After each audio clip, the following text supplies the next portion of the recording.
Que a graça e a paz de Cristo Jesus permaneça conosco aqui nessa manhã, com os irmãos que estão no templo, cultuando ao Senhor, e com os nossos irmãos que estão nos assistindo pela internet. Eu convido você a abrir a palavra de Deus na Epístola de Pedro, 1 Pedro, no capítulo 1, e acompanhe a leitura da palavra de Deus dos versículos 3 até o versículo 5. Primeira Epístola de Pedro, capítulo 1, versículos 3 a 5. Assim diz a palavra do nosso Deus.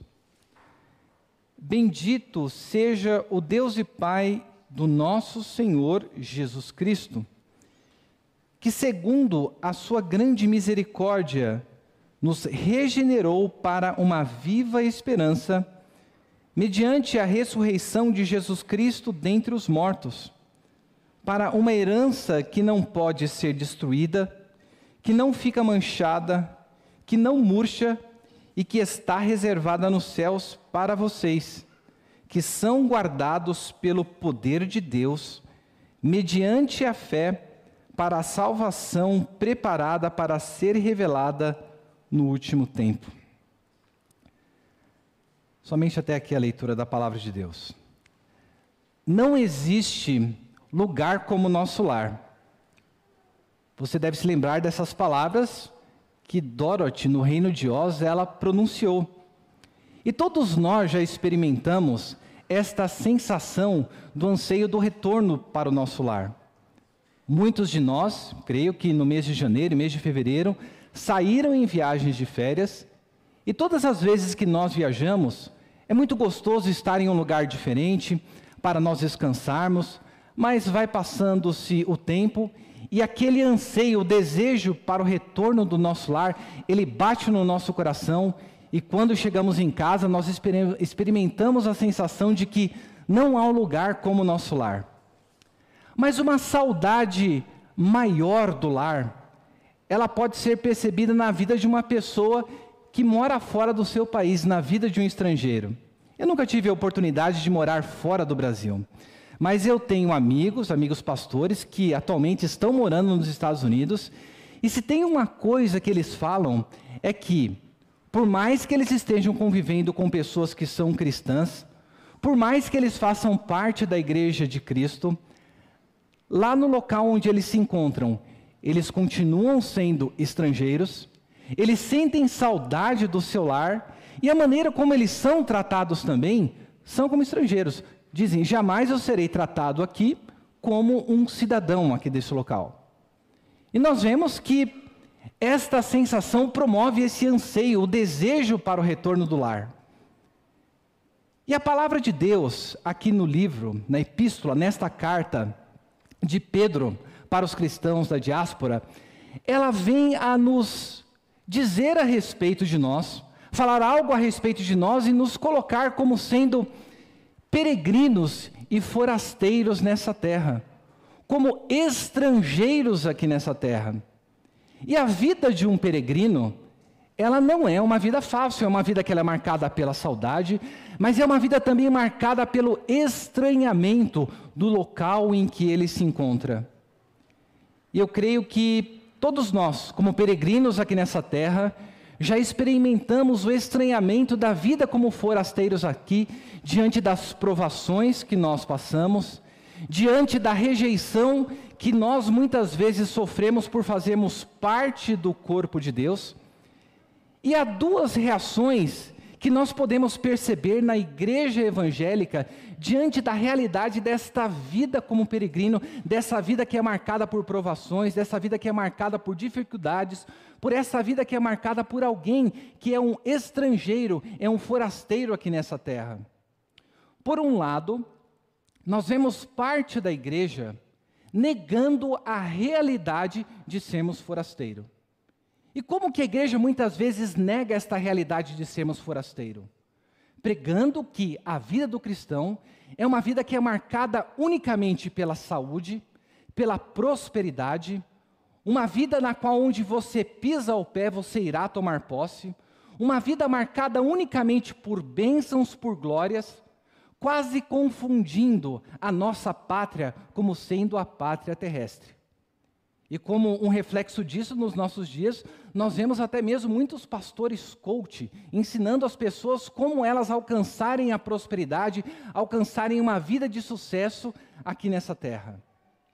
Do outro lado, em um outro extremo, nós encontramos uma negação desta vida de um forasteiro ao dizer para o cristão, ou até mesmo na reação de muitas pessoas, de viver uma vida que ela é pautada na resignação. E o que consiste em viver uma vida pautada na resignação? Eu sou um forasteiro mesmo, a vida aqui nessa terra ela é difícil, e é desse jeito que eu vou ter que viver. Eu vou ter que engolir isso daí, vou ter que aguardar até o momento ou em que Jesus Cristo venha, ou em que eu morra. Mas o jeito é viver como estoico, sabendo que a vida é difícil mesmo, e o que sobra para nós aqui é essa porção de sofrimento dentro do mundo caído, e a redenção só está lá para frente. Mas diferentemente destas atitudes, que era uma atitude que vê a vida cristã como uma vida calcada aqui na terra, que era uma atitude que nega qualquer alegria, qualquer prazer na vida cristã, uma vida marcada por resignação, nós encontramos aqui neste início da epístola de Pedro, logo após a sua introdução, nós vemos que Pedro ele começa com um louvor e nos mostrando qual que deve ser o estilo de vida de pessoas que são forasteiras aqui nessa terra, e por serem forasteiras, padecem pelo fato de serem estrangeiros desse mundo. Padecem quer pelo sofrimento, padecem por não fazerem parte desta pátria. E é sobre esse estilo de vida que nós iremos refletir aqui nesta manhã. Sobre como nós devemos viver a vida no mundo, como nós devemos viver uma vida no mundo que muitas vezes será marcada por sofrimento e por um estranhamento por estarmos aqui. E é uma palavrinha que o apóstolo Pedro ele nos coloca, que está fora, que é o próximo versículo na sequência do que nós estamos meditando, que é no versículo 6. Veja o que está escrito na sua Bíblia no começo do versículo 6. Nisso vocês exultam. O que nós veremos aqui nesta manhã é que o estilo de vida que a palavra de Deus coloca para nós, a maneira como nós devemos viver a vida aqui neste mundo, deve ser de uma vida marcada pela exultação, uma vida marcada pelo louvor. E duas coisas nos são apresentadas aqui, nesta doxologia, nessa palavra de louvor dos versículos de 3 a 5, que nós podemos tomar para nós que, se nós desejamos viver a vida como forasteiros, não como pessoas que entendem que a vida é a vida plena aqui no mundo, e nem negando a realidade dos sofrimentos, vivendo uma vida de resignação, nós precisamos viver uma vida de exultação por aquilo que Deus é e por aquilo que Deus faz em nossas vidas. São essas duas coisas básicas que nós veremos aqui nesse texto. Esse texto vai nos falar algo a respeito de quem Deus é, e vai nos falar também sobre aquilo que Deus faz em nosso viver. E por conta disso, a nossa vida deve ser uma vida de exultação. Mas às vezes nós lemos as palavras na Bíblia, né? E elas passam despercebidas e nós muitas vezes nem paramos para pensar o que seria essa vida de exultação. Eu não tenho nenhum time favorito, mas eu me lembro quando eu era criança, estava assistindo ali os jogos da Copa com o meu pai, e eu lembro que quando o Brasil fazia um gol, ou pensem quando o seu time favorito faz um gol, as pessoas não comemoram dizendo gol. Mas a pessoa ali, ela pula, basta olhar no estado, a pessoa pula com gritos de alegria, e até às vezes meio parece quase que irracional, mas ela exulta de tal forma que a sua alegria ela é extravasada e ela é perceptível a todos. E quando nós paramos para olhar aqui, a palavra que Pedro utiliza para falar sobre exultação, ela diz respeito a isso mesmo, a uma pessoa que ela salta, e salta muito diante da grandiosidade daquilo que é colocado diante dela. E veja, isso parece meio contrassensual, não é verdade? Como que nós tendemos, qual que é o nosso comportamento geralmente diante das adversidades? Nós vemos que o nosso comportamento muitas vezes é um de, olha, Deus me esqueceu. Olha, está difícil demais a vida. Parece que isso aqui só acontece comigo. Diante desta realidade de que quando somos provados, quando passamos por dificuldade, a nossa tendência é de esmorecermos. E isso é algo que esses cristãos estavam oferecendo. Pedro vem aqui a nos apresentar uma palavra de louvor, nos mostrando que nós devemos viver uma vida de exultação aqui nessa terra, primeiramente por aquilo que Deus é. E o que o texto da palavra de Deus no versículo 3, ele começa dizendo? Ele começa dizendo: bendito seja o Deus e Pai de nosso Senhor Jesus Cristo. Há algo aqui que nos é dito a respeito de Deus, que deve ter um impacto direto sobre a maneira como nós vivemos como forasteiros e como peregrinos aqui nessa terra. E quando nós paramos a pensar a respeito de Deus, é fundamental o entendimento que nós temos sobre quem Deus é, aquilo que a palavra de Deus diz a respeito do ser de Deus. Se você abrir um livro muito conhecido dentro da tradição reformada, As Institutas da Religião Cristã, escrita por João Calvino, logo ali no primeiro capítulo, você verá que o nosso conhecimento, ele começa com o conhecimento de quem? Conhecimento de quem Deus é.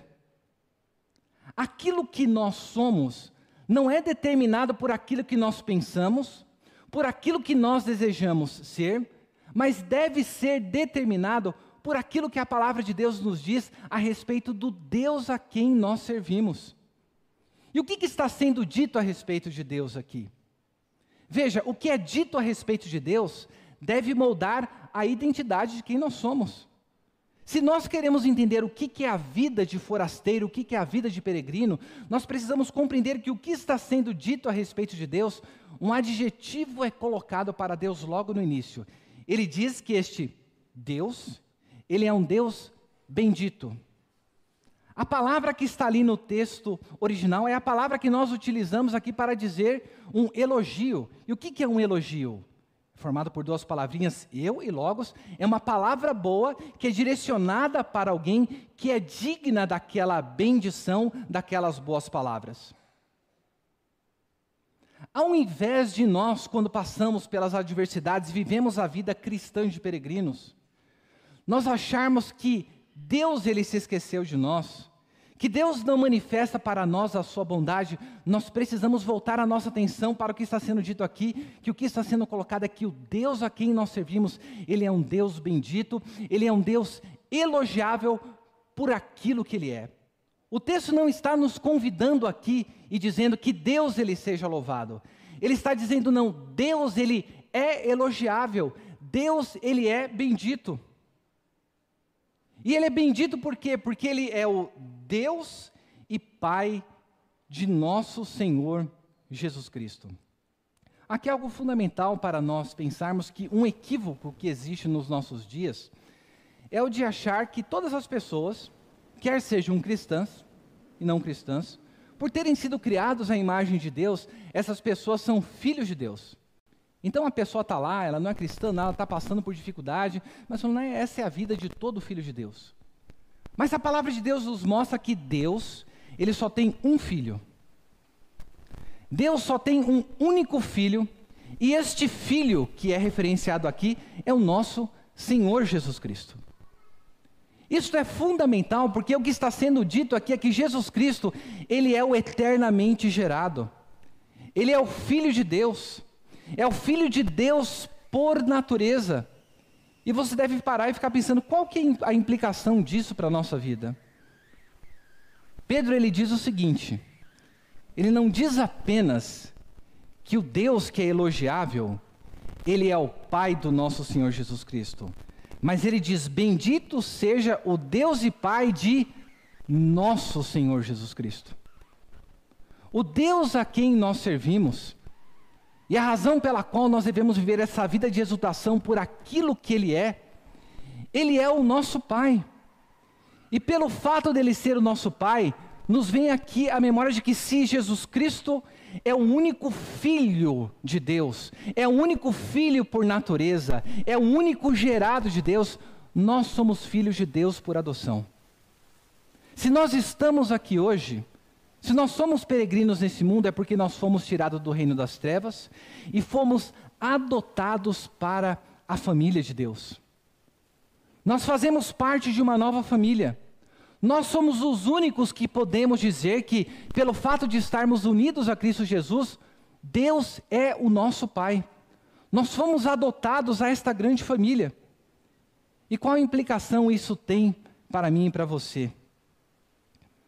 Que este Deus, que é o nosso Pai, Ele é o Pai do nosso Senhor Jesus Cristo. Já parou para pensar que o que está sendo dito aqui a respeito de Jesus? Uma das primeiras confissões cristãs que os cristãos expressavam a respeito do seu relacionamento com Jesus era Jesus Ho Christus, Jesus Cristo, o Senhor. Por conta do distanciamento, por conta de nós muitas vezes não gastarmos um tempo para ver uma cultura daquela época, nós vemos que aqueles cristãos, eles estavam sendo perseguidos. E nós vimos no domingo passado que um dos perseguidores foi Nero, que ateou fogo em Roma e colocou a culpa sobre os cristãos. E nós vemos aqui ao longo da epístola de Pedro que esses cristãos, eles eram difamados. Eles eram mal falados pelas pessoas que estavam ao redor, pelo fato de eles serem vistos como pessoas que não valorizavam o imperador. Como pessoas que estavam como que numa atitude rebelde, de enxergando o Senhor deles, o Quírios sobre a vida deles, não como sendo imperador, mas como sendo Jesus Cristo. O título que era colocado para o imperador era o título de Senhor, era o título de Quírios. Era aquele que tinha o domínio, era aquele que tinha toda a autoridade. E o que nós vemos que está sendo dito aqui a respeito de Jesus, é que Pedro diz, vocês estão sendo perseguidos neste mundo, mas o Deus a quem nós servimos, esse Deus que Ele é elogiável, esse Deus que é o Pai de Cristo Jesus, Ele é o Pai do nosso Quírios, do nosso Senhor. Sabe qual a implicação disso para mim e para você? É que se Jesus Cristo, Ele é o nosso Senhor, se Ele é Senhor, é porque Ele tem um domínio. E a palavra de Deus nos mostra que esse domínio, Ele se estende dos céus à terra, o seu poder, Ele se estende sobre toda a realidade criada, e nós sabemos que nós aguardamos a extensão plena desse domínio com a extensão do novo céu e da nova terra. Se nós somos forasteiros, é porque nós fomos trazidos para debaixo do domínio desse Senhor, o nosso Senhor Jesus Cristo. Então a primeira coisa que nós precisamos ter em mente, se nós desejamos viver uma vida como forasteiros aqui neste mundo, é ter uma visão a respeito do nosso Deus, como nós vimos no domingo passado, uma visão elevada a respeito desse nosso Senhor. Então a nossa atitude, o estilo de vida que nós devemos ter aqui, é um estilo de exultação por aquilo que o nosso Deus é. E o nosso Deus aqui, Ele é Pai, Ele é o nosso Pai, e nos colocou debaixo do domínio do nosso Senhor Jesus Cristo. Como que você trata os seus filhos? Eu duvido que, se seu filho te pedir pão, você dá pedra para ele. Se ele te pedir algum alimento, você coloca um escorpião sobre a mão dele. Se nós, como pecadores, sabemos dar boas coisas para os nossos filhos, quanto mais o nosso Pai Celestial, quanto mais o nosso Pai que nos acompanha durante a nossa peregrinação. Saiba que, como forasteiro, você é um estrangeiro aqui nessa terra, mas você faz parte de um outro reino, de um outro domínio. E neste domínio, é um domínio no qual você faz parte da família de Deus. Um domínio no qual você foi adotado por Deus através de Cristo Jesus. E você foi colocado sobre o domínio do Senhor dos céus e da terra, e não sobre o domínio de qualquer ser humano. Isso deveria fazer com que os nossos corações, com a nossa vida, com o nosso coração, nós saltássemos e vivêssemos uma vida de louvor ao nosso Senhor. Nós acabamos de cantar aqui, te louvarei, não importam as circunstâncias. O nosso louvor de fato não deve estar circunscrito às circunstâncias, mas ele deve estar circunscrito àquilo que Deus diz a respeito de quem Ele é. Porque quando nós compreendermos quem Deus é, nós saberemos quem nós somos e compreenderemos o que é ser peregrino e forasteiro aqui nessa terra.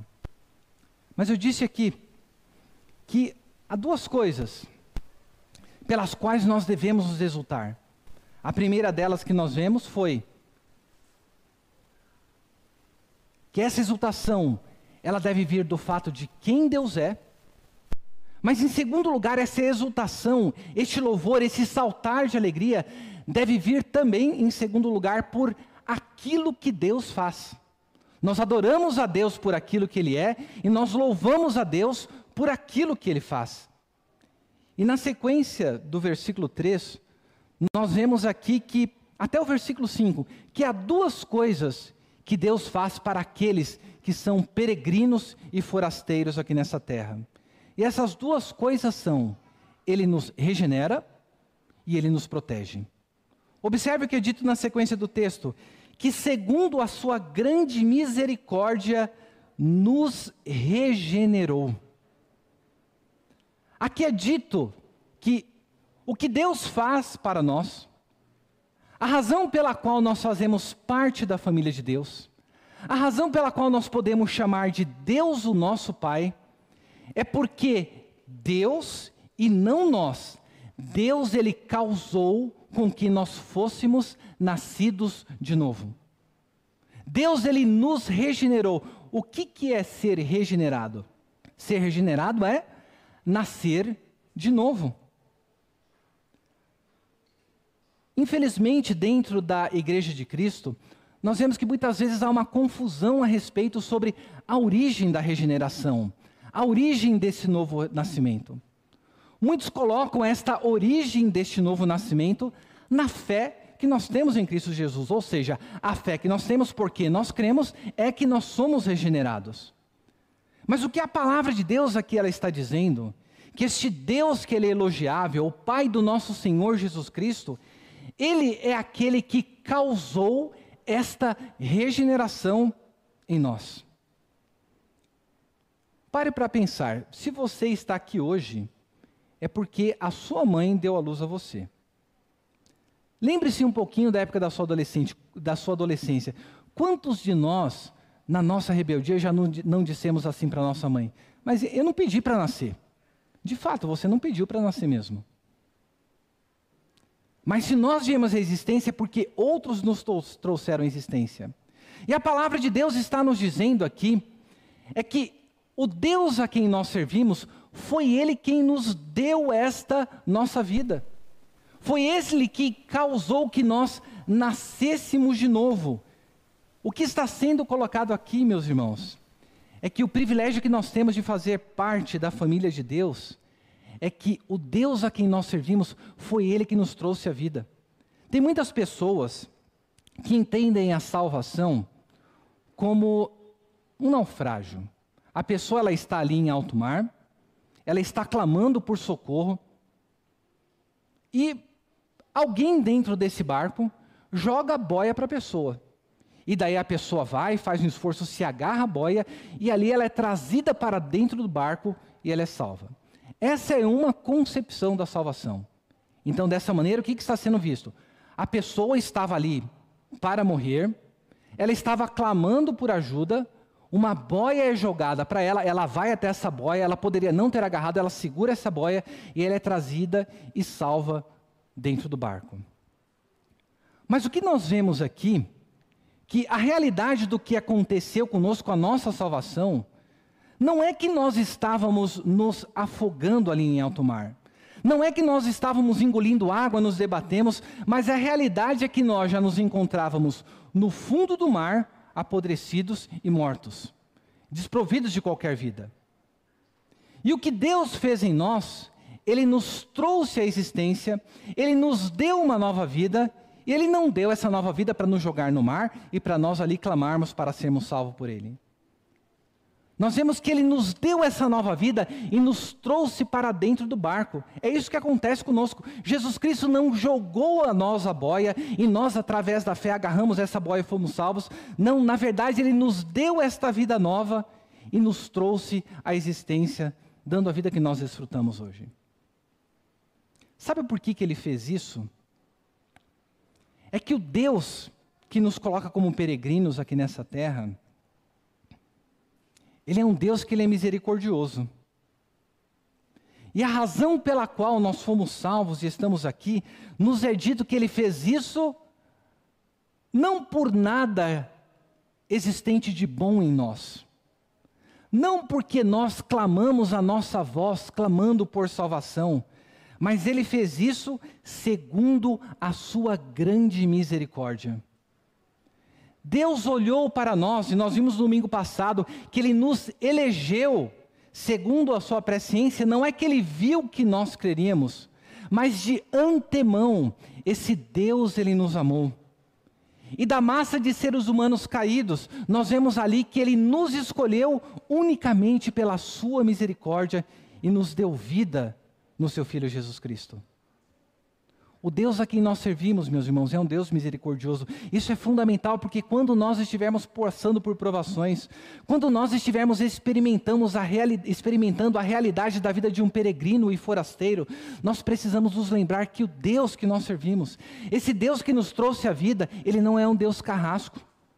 Ele não é um Deus que nos traz a vida para nós ficarmos padecendo, mas Ele é um Deus que nos traz a vida por conta da sua misericórdia. E sabe como nós percebemos essa misericórdia de Deus? É que Ele nos regenera para duas coisas que o texto bíblico nos diz. Ele nos diz em primeiro aqui que nos regenerou para uma viva esperança mediante a ressurreição de Jesus. O texto vai dizer que esta regeneração, o Senhor, Ele nos regenera em primeiro lugar para uma herança, em primeiro lugar para uma esperança que é viva, e em segundo nós veremos que é para uma herança que nos é dada. O que será que a palavra de Deus está nos dizendo sobre esta esperança viva para a qual nós fomos regenerados? Veja, você vai encontrar pessoas que sofrem, pessoas que não são cristãs, e essas pessoas, de certa forma, elas enfrentam a vida de uma maneira positiva. Elas chegam, está tudo difícil, mas a pessoa olha, eu tenho fé que a coisa vai melhorar. Eu tenho fé que, se eu estudar, eu vou alcançar alguma coisa. Eu tenho uma esperança de que, ainda que tudo ao meu redor diga o contrário, que as coisas irão acontecer. É como aquela música dos Paralamas do Sucesso, da pessoa que ela tem fé, só não se sabe a fé em que essa pessoa tem. A palavra de Deus, ela está nos dizendo que a esperança que nós temos, ela não é uma esperança subjetiva. Não é aquela esperança daquele desejo positivo que a pessoa tem diante das adversidades. Porque é bem verdade o que o provérbio popular diz. Vocês devem conhecer. A esperança é o quê? É a última que morre. E o que está sendo pressuposto nisso é que essa esperança, ainda que ela te ajude com alguma coisa, um dia ela perecerá. Essa é a esperança do mundo. Essa é a esperança subjetiva de que as coisas irão melhorar. Mas quando nós somos trazidos para a família de Deus, quando nós somos regenerados, nós fomos regenerados para uma esperança que é viva. E qual que é a característica de algo que é vivo? Quando você olha para uma criança e ela está viva, nós vemos que essa criança, ela se amadurecerá, ela crescerá. Ela se desenvolverá. A palavra de Deus está dizendo que a esperança que nós temos é uma esperança viva e é uma esperança, portanto, que a esperança que eu tenho hoje não será a mesma que eu tenho amanhã, porque ela crescerá, ela é uma esperança viva. E sabe por que essa esperança é uma esperança que não morre? Por algo que foi lido aqui. Se a nossa esperança se resumisse unicamente a essa vida, nós seríamos o quê? Os mais infelizes dos pecadores. Mas a palavra de Deus nos diz que fomos regenerados para uma viva esperança mediante a ressurreição de Jesus Cristo dentre os mortos. Sabe por que nós podemos ter uma esperança? E que essa esperança é viva? É porque um dia Jesus Cristo venceu a morte. Sabe por que a esperança que nós temos um novo céu e uma nova terra é uma esperança viva? Porque um dia Jesus Cristo venceu a morte. E em meio às adversidades, o conforto que Deus nos dá é nos trazer à memória aquilo que Ele fez por nós. E o que Ele traz à memória do que Ele fez por nós é que Ele nos regenerou para que nós tivéssemos uma esperança viva e uma esperança que nos foi dada mediante a ressurreição do Seu Filho Jesus Cristo. No que você tem colocado a sua esperança? No que você tem colocado as suas expectativas em meio à vida como forasteiro? Saiba que se for em qualquer coisa dessa criação, valerá o provérbio popular: essa esperança, ela poderá existir, mas ela é a última que morre e um dia ela morrerá. Mas se nós nos voltarmos para aquilo que Deus fez por nós, e sabendo que Ele nos deu uma nova vida, Ele causou essa regeneração em nós, nós sabemos que a esperança que nós temos é viva, porque ela está pautada naquilo que Jesus Cristo conquistou para nós. E aquilo que Jesus Cristo conquistou para nós, é aquilo que já está acontecendo no nosso viver e será um dia consumado. Mas o texto não para aqui dizendo, ele não fala apenas que nós fomos regenerados para uma esperança que é viva. Ele continua dizendo aqui no versículo 4 que também nós fomos regenerados para uma herança, e ele diz que não pode ser destruída, que não fica manchada, que não murcha e que está reservada nos céus para vocês. Já pensou se você recebesse a informação de algum advogado que um parente seu, muito abastado, deixou uma herança para você? Eu creio que muitos de nós ficaríamos contentes com isso. Mas se você receber, por exemplo, uma casa com uma herança, vai passar o tempo, essa casa vai apresentar problema de infiltração, ela vai apresentar problema no encanamento, problemas ali acontecerão. Muitos de nós já experimentamos isso. Você vai ter que gastar dinheiro. O que acontece quando uma notícia de herança vem para uma família depois que o pai morre? É um motivo de alegria na família isso daí? A família toda ela se regozija por conta disso? Nós vemos que não. Nós vemos que muitas vezes uma das tristezas que nós percebemos em muitas famílias são as disputas, as brigas que são colocadas por conta da herança de quem vai ficar com o quê. E o apóstolo Pedro vem aqui a nos falar que o nosso Deus que nos deu uma viva esperança, Ele nos dá uma herança também. Uma herança que está guardada para nós no céu, e Ele fala que esta herança, ela não pode ser destruída, ela não fica manchada e ela não murcha. Você deve se lembrar ali do filho pródigo. O filho pródigo, ele chegou para o seu pai, e algo que ele só deveria receber depois que seu pai falecesse, ele pediu em vida que a sua herança lhe fosse passada. Então ele recebeu ali as suas posses, e veja, imagina só quando ele pegou todo aquele dinheiro na mão. Ele deve ter pensado como muitas pessoas pensam, isso daqui nunca vai acabar. Eu vou viver uma vida maravilhosa, como muitas pessoas que nós vemos que ganham na loteria e passam um pouco tempo depois, todo aquele dinheiro ele se extravasa. Agora veja, a herança que deveria ser algo bom para a vida de uma pessoa, para a vida do filho pródigo, ela serviu para o quê? Ela foi adulterada. O propósito original, que era ser uma bênção, transmitir a herança do pai para o filho, ela foi adulterada, porque este filho pegou uma coisa boa que seu pai havia reservado para ele e usou para fazer o quê? Para gastar prodigamente, para gastar com os prazeres do mundo. Então, algo bom foi adulterado e aquilo, o seu valor, ele foi perdido. E veja, aquela herança que no começo encheu os olhos, deve ter enchido os olhos deste filho pródigo. Como que ela terminou? Ela terminou com o filho comendo comida juntamente com os porcos. Aquele brilho, aquele fulgor, aquela aparência de que aquilo nunca murcharia, daquilo que nunca se esvaneceria, se mostrou como algo perecível, como algo humilhante, ao ponto de, para um judeu, estar comendo comida para os porcos é o pior nível que ele poderia descer. É isso que nós vemos dito aqui. Pedro, ele não nos fala de maneira positiva sobre o que é esta herança, mas ele nos fala que essa herança, ela é algo que ela, diferentemente do que aconteceu com o dinheiro do filho pródigo, ela não pode ser destruída. Esta herança, ela não pode ficar manchada, ou seja, a palavra ali é que ela não pode ser adulterada, como aquele filho adulterou aquela herança que ele recebeu. E essa herança também, ela não é algo que murcha, não é algo que perece como murchou aquela herança que o filho pródigo recebeu. Mas essa herança é algo que está reservado nos céus para nós. Sabe qual que é a implicação para a nossa vida disso?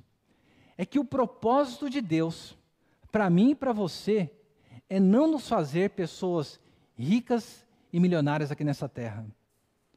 O propósito de Deus para a nossa vida não é nos dar uma herança que está aqui neste mundo.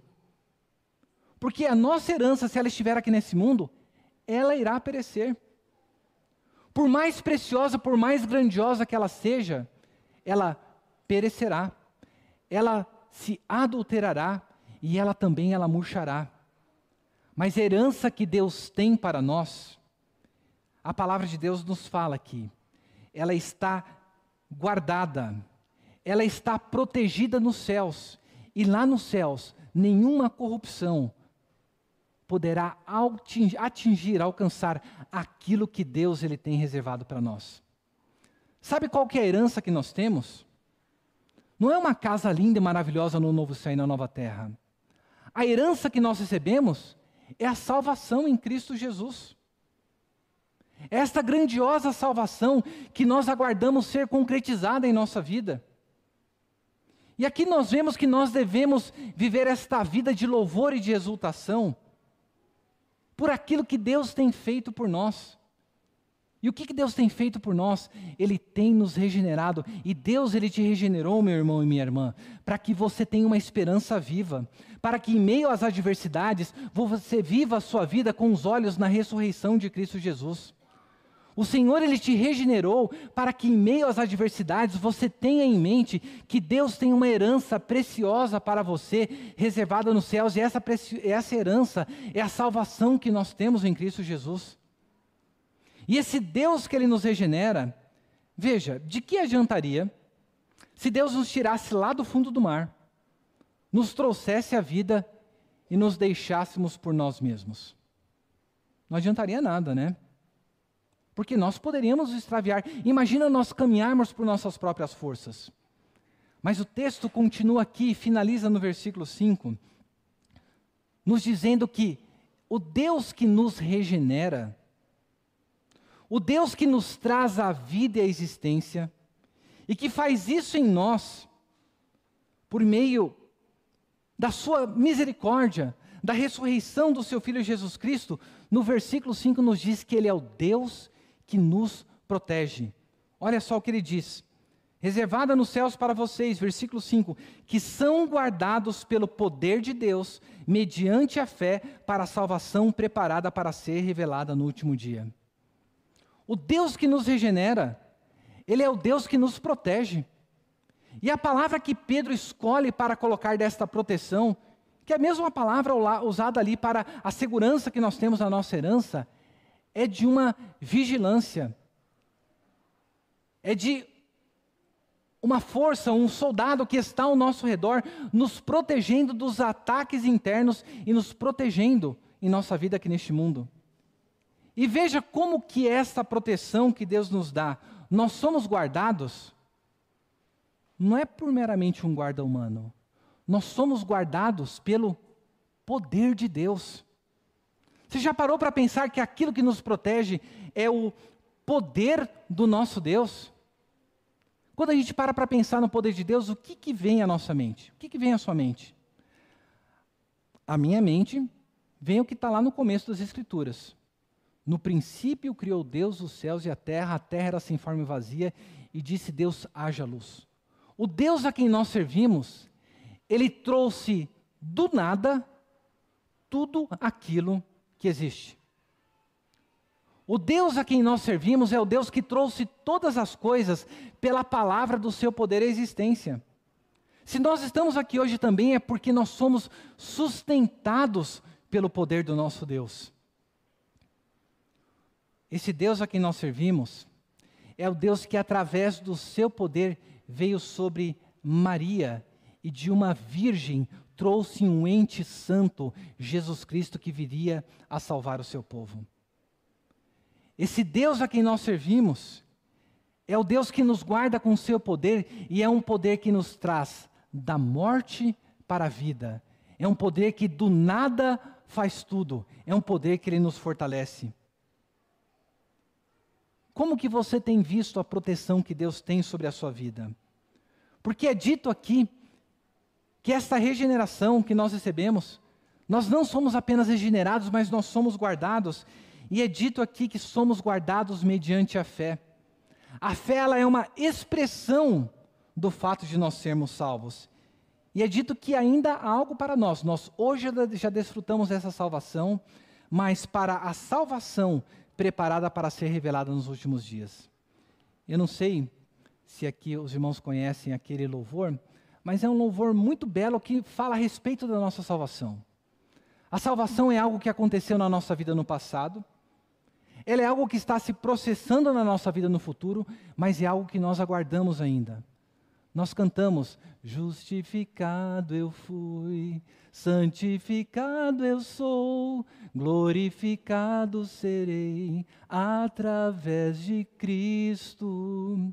Fui livre da culpa e do pecado, estou livre do poder do pecado e da presença do pecado, livre serei, e por aí vai. Eu não canto tão bem como o reverendo Wilson.